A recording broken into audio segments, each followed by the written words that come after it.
And as you guys know, we love Twitter. It's great.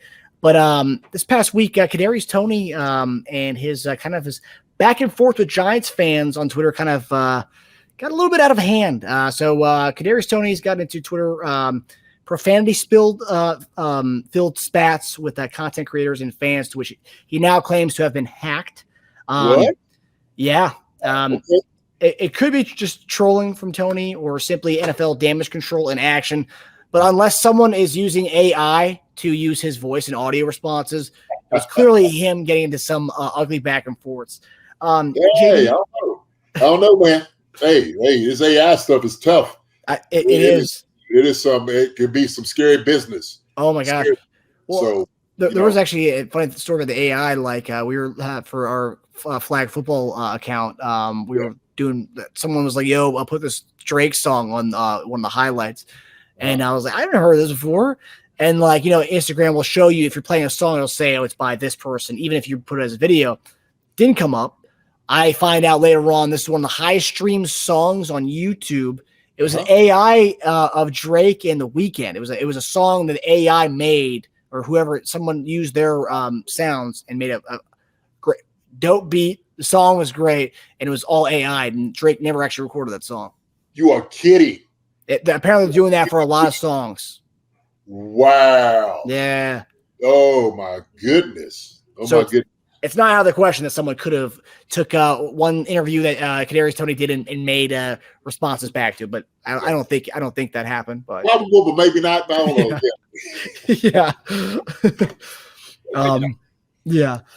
So JD, we talked about this a little bit when Tyrann Mathieu got kind of spats back in the day with Chief fans. But you played in the NFL for a long time. You played in Philly. You played in Kansas City when Jason Whitlock was here, or was there.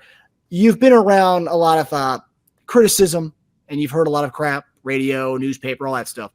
If you could go back and give some kind of bestow your wisdom on Kadarius Toney, on the comments and the vitriol he's getting into with Giants fans, and I'm sure at some point it might be Chiefs fans. We've seen Chiefs fans give crap to our players. That's why Tyrann Mathieu got into it with guys.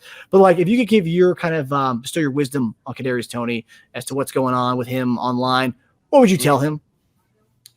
You know what, man? I think the best advice I can give, especially when you get a lot of vitriol and hate and maybe not such welcoming language, the best thing to do is kill him with kindness. Be kind, man. Be classy. I think that's a lot of it. See, because it's easy to say, "Oh, you just ignore it, leave it alone," and you can do that. That is absolutely one tactic you can use. Is leave it all alone. Don't say nothing.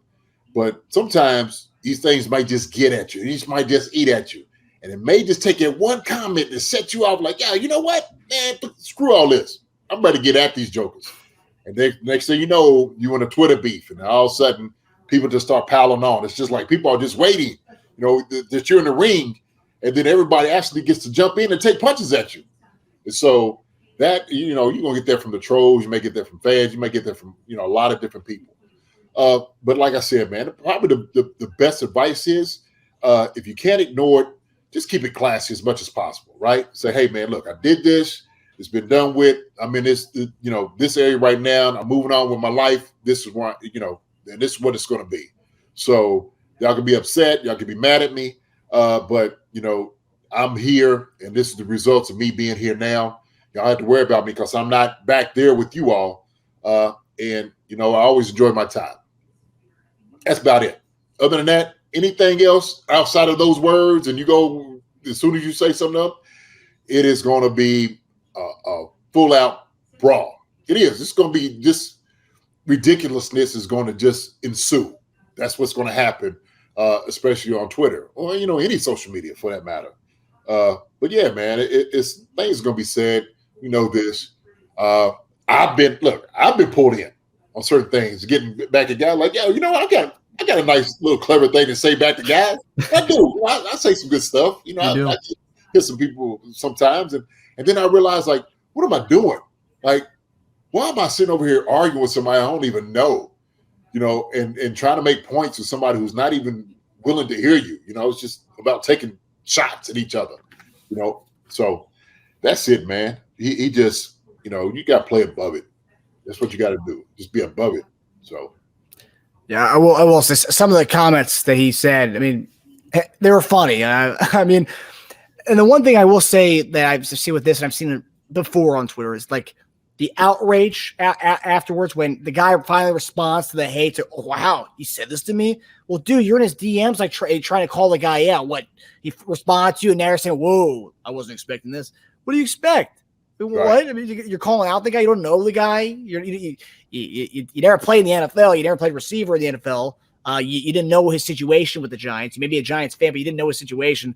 But yeah, when he comes back at you, you don't like what he has to say. Well, sorry, you opened the floodgates. He would have never messaged you had you never done that in the first place.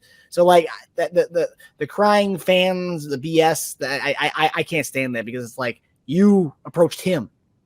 Yeah.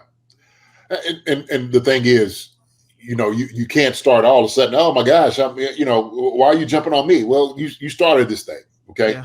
And I'm gonna finish it. How about that? Yeah. Like I said before, when you start getting into that dance with someone who's not even willing to hear what you got to say, and then all of a sudden they feign like, oh my God, I can't believe you're coming at me saying these things. Well, shoot, what am I supposed to do? Best thing, man, just stay classy with it. And that's how I do when I look at comments.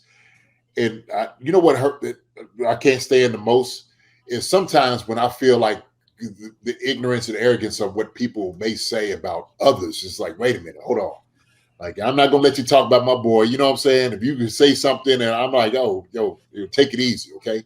We all trying to be good people on here. Most times that's what we're trying to do. We're trying to be with our fans and whatnot and have a good interaction.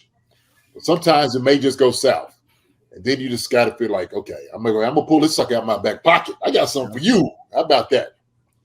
But yeah, man, it's almost a losing situation. It most is. So, just be classy, man. Daggone. Look, it'll never end. It'll never end. Because you know what ended up happening? Somebody bring it up in 2 months. They'll screenshot it, and they're waiting just to pounce on it again, and something happens. Yeah. Oh, look what you said here, and we suck, and there it is, right? Yeah.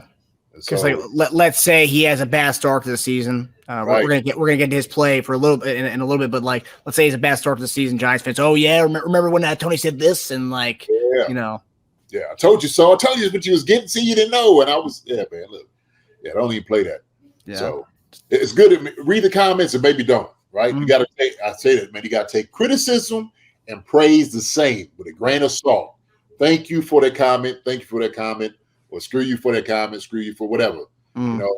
But you know, don't let people push your buttons, man. Because you got professional button pushers out here, habitual line steppers. You know, that Chappelle used to say, or Charlie Murphy used to say on Dave Chappelle. Habitual line stepper. So these people out here, man. And that's what they live for. They get energy off of that. So yeah. And half the time, a lot of these people are like 12 followers. So it's like, who gives a crap what this guy has to say to you or girl has to say to you? Who cares? Yeah, it's the trolls, and like you said, 12 followers. You know, like okay, this account here is not somebody just started this, no telling who it was, and they out there. Oh, let me get him worked up. You know, so. I can see people like that just sitting over there, just drinking a Red Bull, like, yeah. Oh, yeah. Oh, yeah. So, don't let them be the puppet master of your happiness, right? Especially when arbiter of justice when you don't have to be, right? Yeah. So. Hi, everybody. Thanks for watching. Subscribe here to get the latest from the show. Also, be sure to check out the best clips from Chief Concerns. And if you prefer to listen to the show, subscribe and follow us on Apple Podcasts, Spotify, and anywhere else you get your podcasts.